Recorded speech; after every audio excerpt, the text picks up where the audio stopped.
나는 밀리터리 덕후다. 본격 밀리터리 팟캐스트 밀떡을 시작합니다. 정치와 함께 경례 밀떡. 바로 안녕하세요, 박찬준입니다. 안녕하세요, 놀러온 남자 정명섭 정작입니다. 안녕하세요. 월간 플래툰 이준규 기자입니다. 네, 이렇게 밀떡이 시작됐습니다. 방위산업추진위원회, 줄여서 방사추이라고 하죠. 네. 더 줄여서 방추위라고 하죠. 방추이라고 하기도 하고요. 네. 이러한 부분들, 이러한 결정들이 있는데 이러한 결정들은 회차가 벌써 147회 이상이 나갔습니다. 그런데 그거를 정보를 공개가 돼 있는 건가요? 그렇죠. 그건 공개하는 정보고요. 공개할 때마다 이야기해드리는 건 아니고 주요한 이슈가 있을 때 네네. 제가 이야기를 해드리겠다고 한번 약속드린 적이 그렇죠. 있고요. 네네. 사실 방추위가 뭘 결정하고 어떤 논의를 했는지만 봐도 대한민국 방산의 흐름을 파악할 수 있거든요. 물론 그렇죠. 이건, 특히 우리 군의 네. 소요가 그렇죠. 무엇이 있고 어떤 게 소요 결정이 됐구나라는 걸 들어갔구나. 알 수가 있죠. 그러니까 뭐 여러분의 세금이 어디에 쓰였는지, 그 다음에 이런 무기가 언제 도입되고 어떻게 사용되는지에 대해서 흐름을 알 수 있고 이게 방사청 홈페이지에 들어가면 볼 수 있기 때문에 결정이 되고 나서 네네. 며칠 후에 이제 공표가 됩니다. 그리고 공표된 보도 자료들을 보시면 될 것 같고요. 우리도 그 보도 자료를 근거로 해서 말씀을 드려보겠는데 이번 147회의 방위산업추진위원회에서 네. 결정된 4가지 대한민국군의 소요 결정은 중요한 부분이 있어서 한번 말씀을 드려보도록 하겠습니다. 우선 첫 번째는 LAH 경공격 헬기에 대한 이야기입니다. 결론이 우리가 말한 대로 났어요. 그래서 한 5조 7천억 규모의 예산을 가지고 양산을 결정했는데 들어간다. 네. 거기서 이제 보도의 자료를 가지고 기사를 쓰시는 분들이 약간의 뭐 오류 기사들도 많이 내더라고요. 어떤 일단 양산 대수부터 200대가 넘으니 뭐 이렇게 뭐 이야기들을 많이 하는데 초기에 그런 그 의사 결정이 있었어요. 그런 걸 가지고 이제 업데이트를 않고 관심이 없다 보니까 옛날 그 기사를 그냥 그대로 그렇죠. 예, 그렇게 전용한 했고, 거군요. 지금은 어떤 소요가 많이 좀 줄어서 한 170여 대 양산을 할 것이고 그 170여 대의 양산 단가가 이제 5조 7천억을 나누어 보면 나오겠죠. 물론 개발비 포함 그렇죠. 단가일 거고요. 그런 걸 우리가 그 정보를 통해서 알 수 있을 거고 앞서 말씀드렸던 9개 대대 항공대대에서 축차적으로 대체가 될 겁니다. 대체 기종은 말씀드렸듯 500MD 500MD입니다. 500MD가 제일 우선이 될 것 같고요. 그 다음에 이제 그 12대 들어온 12대 들어온 BO105가 네. 될 것 같고 그리고 소요 결정이 확실하게 되지는 않아서 제가 170대라고 한 건 이유 중에 하나가 바로 공격 헬기죠. 우리의 공격 헬기인 AH-1 코브라 공격 헬기가 너무 노후됐잖아요. 그래서 그거를 대체하기 위해서 원래 4개 대대가 있었어요. 그런데 아파치가 이제 2개 대대가 이제 들어왔지 않습니까? 네. 그게 이제 나머지가 아파치로 대체가 될 겁니다. AH-1은 언제 들어온 거예요? 진짜 70년대부터 들어오기 시작했죠. 아니요, 뭐 초기형은 그렇게 들어왔지만은 실질적인 지금 현재 모형은 88년, 네. 88년, 92년에 완전히 이제 그 전력화가 끝났죠. 그래서 1차와 2차에 걸쳐서 들어온 전투 공격 헬기인데 너무 오랫동안 썼고 그리고 엔진 파워가 좀 약해요. 우리 그 산악 지형에서 쓰기에 여러 가지 제한적인 것이 있고 가장 크게 제한되는 건 역시 탑재량입니다. 그렇죠. 토우를 비롯한 대전차 화력을 탑재하는 데 있어서의 탑재량이 좀 부족하기 때문에 만재된 탑재량을 하고 가져가면 기동에 있어서의 또 문제가 있고 그래서 이제 교체가 돼야 되고 이번에 그 교체될 것으로는 여러 가지 논란의 이야기가 있습니다만 바로 아파치입니다. 그래서 이번 4가지 결정 중에 또 하나를 계속해서 이제 헬기 문제를 이야기해 드린다면은 바로 아파치의 투과 도입인데 이번 아파치 도입은 가장 최신형인 V6형이 들어올 것입니다. 우리가 먼저 들어왔던 36대는 V1형이었거든요.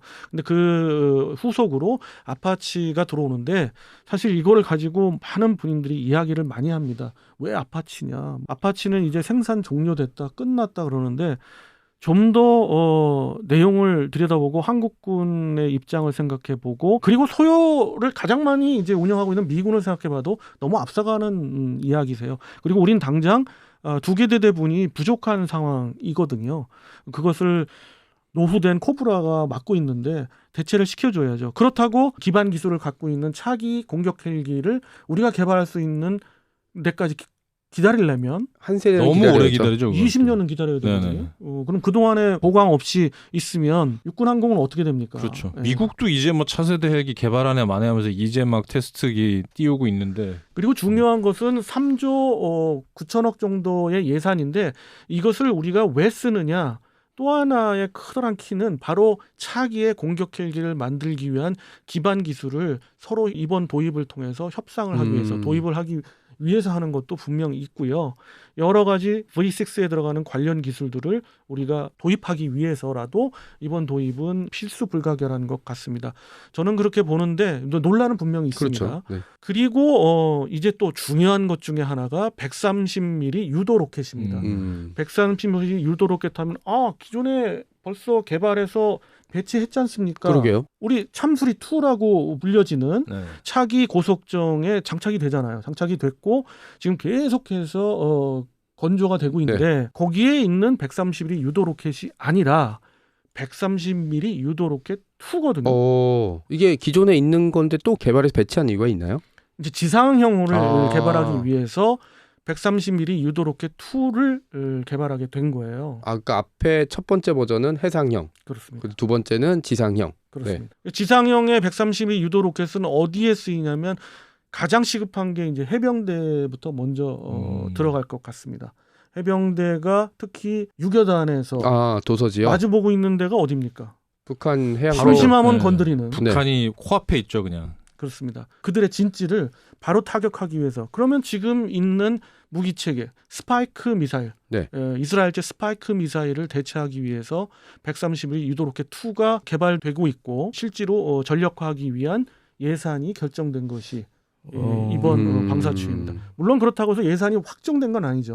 이걸 가지고 이 결정 소요제기가 돼서 이것을 확정한 것을 이제 국회에서 그렇게 예산을 받아야죠. 확정짓겠죠. 제 생각에서는 이런 것들이 다 통과가 됐으면 하는 게 이제 밀리 매니아의 한 사람으로서는 바라는 일인데 그게 돼야 진짜 북한 해안포를 직접 타격하겠죠. 그렇죠. 스파이크 미사일 같이. 그렇습니다. 그냥 제대로 포구 안으로 이렇게 날려버리기 위해서 만든 그렇습니다. 도입한 거라. 그래서 초기에 참수리형 2에 장착한 130mm 유도 로켓하고 비교를 하기 위해서 130mm 유도 로켓 2라는 그런 사업 명칭이 된 겁니다. 이거는 어느 회사에서 만들어요? LIG 넥스원에서도 들어갈 수 있고요. 여러 가지 회사가 합작을 해서 갈 겁니다. 뭐 차량은 또 다른 회사가 지금 예정돼 있고 그것을 확정됐다라고 이야기하기에는 공식적으로는 어려운데 사실 내적은 다 돼 있죠.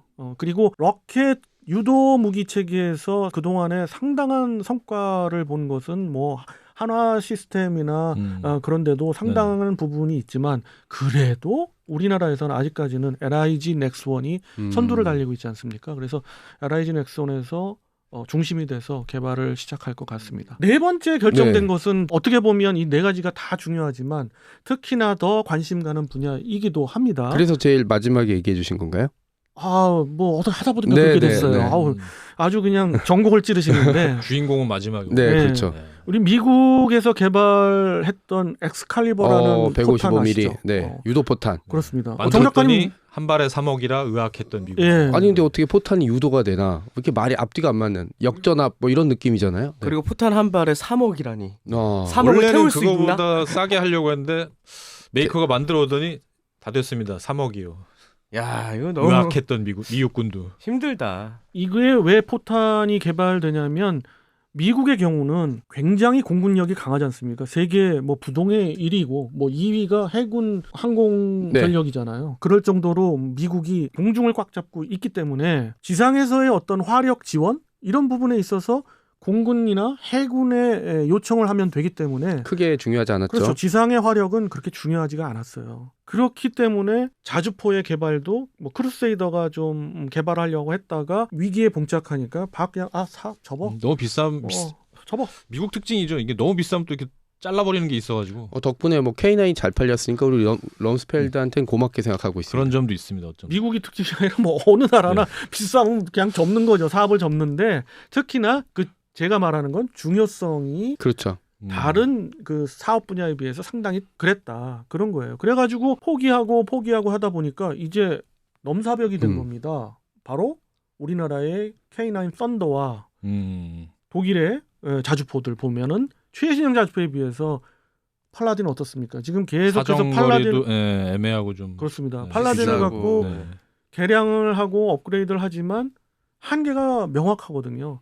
그러면 우리는 플랫폼에 집중하지 말고 바로 그 포탄에 집중하자. 포탄 기술을 업그레이드 해가지고 장사정을 이룩하자. 뭐 심지어 100km 이상까지도 노려본 거예요. 그러기 위해서 나온 최종 끝판왕이라고 나온 게 엑스칼리버 포탄이죠. 정밀 유도가 되면서 장사정. 네, 뭐 오차가 포탄임에도 불구하고 명중 오차가 뭐 5m 그리고 CCF로 따진다면 50m라는데 이렇게 되면은 한 두세 발 날리면 그냥 명중이란 얘기죠. 예, 목표물을 완전 경멸할 수가 있다는 얘기가 그렇죠. 되지 않습니까?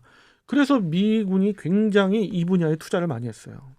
그리고 어떻게 보면 지상의 크루즈 미사일이라고 불리면서 굉장히 그러네요. 그렇습니다. 신경을 썼죠. 저는 되게 궁금한 게 있는데 포탄은 어찌되고 쏘면은 그냥 날아가잖아요. GPS를 장착한다고 하면은 어떤 식으로 그러면 움직이는 거예요? 포탄 안에서 날개도 펼쳐져 갖고 이렇게 막 이제 그 GPS 위치에 따라서 이렇게 날아가면서 궤도를 수정하는 거죠. 그러니까 자주포에서 발사하는 포탄이지만 어떻게 보면 미사일 같은 성격도 많이 그렇죠. 가지고 신관의 어떤 그 기술이 갖다가 발전이 돼가지고 자동으로 자세 제어가 된다는 것 그런 것도 있는데 그런 거는 벌써부터 나와 있던 부차적인 기술이고 전 몰랐어요. 가장 핵심이 되는 건 정밀 유도 기술인데 GPS 유도가 되는 그 기술이 어려워요. 어렵기 때문에 우리나라 입장을 이제 이야기해드리려고 하는데 대한민국에서 아주 유명한 세계적으로 유명한 포탄의 제조사가 있죠. 풍산. 바로 풍산입니다. 저 좋아해요, 풍산. 예. 풍산 좋아하십니까? 그 DX 코리아 가가지고 약간 반했어요. 그죠. 그 정시관 잘 보셨군요. 잘 봤어요. 도시락 근데- 폭탄 이런 거. 네. 우리 모두 풍산 그 고객일지도 모릅니다. 풍산 동파이프 집에 그렇죠. 깔려 있을지도 몰라요. 풍산은 이 보일러 동파이프 이렇게 광고예요? 잠깐 샜습니다만은 네. 동파이프에서 다시 한번 돌아옵니다만은 네네. 풍산이 있습니다. 풍산이 있고 대한민국의 그 방산 업체를 관리하고 있는 방위사업청에서 알게 모르게 하는 게 뭡니까? 바로 라이벌 회사를 키우는 그렇죠. 거죠. 그래서 한화가 상당히 이 분야에 또 올라왔고 그런데 한화의 강점은 뭡니까? 정밀 유도되는 무기 체계에서 강점이 있어요. 그래서 이번에 한국형 엑스칼리버를 여러 가지 실패가 사실은 있었습니다. 그동안에 풍산도 그렇고 한화도 그렇고 이 분야에 있어서 같이 경쟁을 시켰습니다만 다 1%, 5% 조그맣게 모자랐기 때문에 이걸 전력화가 안 됐는데 여러 가지 부분이 있어요. 그 중에 하나는 또 예산인 것도 있죠. 그렇죠. 이게 가성비가 좋아야 이 부분은 효용성이 있는 거예요. 우리가 굉장히 비싸. 그러면 포탄과 일반 포탄과 비교했을 때 비싼 거지. 사실은 적절한 가격에 그 정도의 정밀 유도를 할 수 있는 화력이 있다. 그걸 목표로 하는 거예요. 근데 그것이 가성비가 안 나오는 거예요. 그래 봤을 때. 그래서 실패들을 많이 했는데 다시 이번에 신규 사업이 결정이 돼서 한화를 중심으로 하고 있는 걸로 알려져 있습니다. 뭐 확정된 건 아닙니다만은 그렇게 해서 되고 사실 하나만의 문제는 아니고 풍산과 함께 개발을 해야 될 겁니다. 왜냐하면 155mm 포탄에 제조할 수 있는 기술이 있지 않습니까? 그렇죠. 금형이요? 금형이라고 그럴까요? 그런 가공 기술은 기술이죠. 정말 세계 1위라고 해도 과언이 아닌 게 또 풍산이거든요. 그렇기 때문에 한화에서도 인정하는 부분이에요. 그래서 아마 같이 가야 되지 않을까 싶고요. 풍산에서 만든 총탄들이 미국이나 유럽에서 엄청 인기죠. 네. 그래서 이 네 번째 결정은 바로 한국형 엑스칼리버였고 네 가지 사업이 예산도 확정이 되고 또 사업도 다 순항을 거쳐서 다 잘 됐으면 그렇죠. 네. 잘 됐으면 좋겠고 그렇게 하나하나 된다면 중요한 사업들이라 그렇습니다. 우리나라의 국방력이 계속 증강되고 늘어나는데 커다란 일조를 할 것 같아요. 뭔가 이제 업그레이드 되는 느낌이에요. 그렇죠. 사실은 방사청에서 결정하는 모든 사업들은 업그레이드를 하기 위한 사업이고 네. 나름대로 최선을 다한 사업들이고 이러한 것이 결정되려면 수많은 우리가 생각하지 못했던 우리보다 더 전문가들이 있지 않겠습니까? 그런 사람들이 생각했던 내용들까지 계속 검토하고 해서 나온 거거든요. 저 마지막으로 궁금한 게 있는데 처음에 발제를 하고 한 몇 단계를 거쳐야지 이렇게 확정이 되나요? 저도 궁금해요. 방위사업청에서 결정이 되면 예. 그 다음 해에 국방 예산에 바로 반영을 할 수 있냐 없냐 결정만 하면 됩니다. 이게 거의 군 소요 입장에서는 최종 단계의 하나고요. 원래 제일 처음에는 군에서 소요 제기를 합니다. 그것들이 합참에 모여집니다. 합동참모본부에서 여러 가지 검토 끝에 필수 사항이다 생각되면 이제 그렇죠. 그리고 종합적으로 하는 네. 거죠. 모든 육해공, 해군, 해병대까지 다 필요로 하는 것들을 이야기할 겁니다. 그렇지만 예산에 어떤 제약도 있을 거예요. 기본적인. 그래서 정말 소요가 되는 우선순위를 거쳐서 합참에서 결정을 해가지고 방위사업청에 이러이러한 부분에 무기 도입 사업에 대해서 추진해 주십시오라고 오면 방위사업청에서 또 여러 단계의 검토 과정, 각종 개발, 품질 개발원이랄지 또 관련되는 민간 연구기관이랄지 혹은 다시 돌아가서 소요군에다가 다시 한번 검토 제기를 할 수도 있는 거고요. 그렇죠. 그렇게 해서 방위사업청에서 결정하면 이제 그게 이제 국회로 가는 거죠. 박 의원님께서 생각하셨을 때 다시 뒤로 빽해가지고 정말 아쉬웠던 거 하나만 얘기해 주세요. 저는 두 가지가 있어요. 하나는 전자전 기체입니다. 아하. 전자전 기체가 방위사업청에서 소요가까지 결정이 됐고 그런데 결국에는 이제 무산이 됐죠. 그 방위사업청에서 결정이 전 단계였어요. 제가 기억하기는 그렇습니다. 전 단계에 연구를 의뢰했는데 거기에서 리젝트가 돼서 그게 좀 더 아쉬웠어요. 아이고. 왜냐하면 우리 입장에서 필요한 것이 그거고 지난번 중국과 미국의 어떤 대치 상황 낸스 펠로시 상원의장이죠. 예, 상원의장의 대만 방문으로 인해서 벌어졌던 것도 중국이 네네. 꼼짝 못했지 않습니까? 그게 뭐예요? 미국이 전자전만 걸었는데 도저히 뭐 방법이 어떤 없었죠. 위협적으로 다가오질 못했던 거예요. 음. 그만큼 전자전이 굉장히 중요한 부분이고 우리가 생각하는 것 이상으로 최선진국과 그를 따라가는 그 2위권의 격차도 큰 것이 바로 전자전 부분입니다. 근데 이거에 가능성이 있고 강점이 있는 게 바로 우리예요. 보라매 할 때도 이야기를 많이 드렸습니다마는 지금 대한민국 보라매 기체도 이것이 갖는 의의가 4.5세대 기체 다른 나라의 기체와 구별되는 것 중에 하나가 뛰어난 전자 능력이거든요. 전자전 능력이거든요. 차원을 달리합니다. 통합 모듈화했다는 것이 가장 큰 차이점인데 그런 거부터 우리가 잘 해낼 수 있는 부분이지 않습니까? 대한민국 같이 어떻게 보면 영토가 좀 작고 자원이 뭐 제한적인 그런 국가에서 거의 모든 없다시피 하죠. 모든 분야에 대해서 1등할 필요도 없고 1등할 수도 없잖아요. 없죠.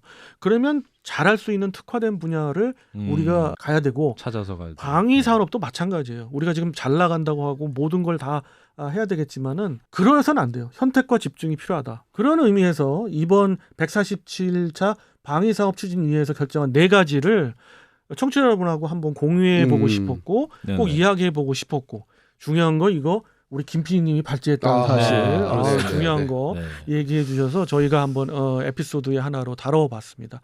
자, 이래서 이번 시간은 마치고요. 다음 시간에 또 다른 주제를 갖고 여러분 찾아뵙도록 하겠습니다.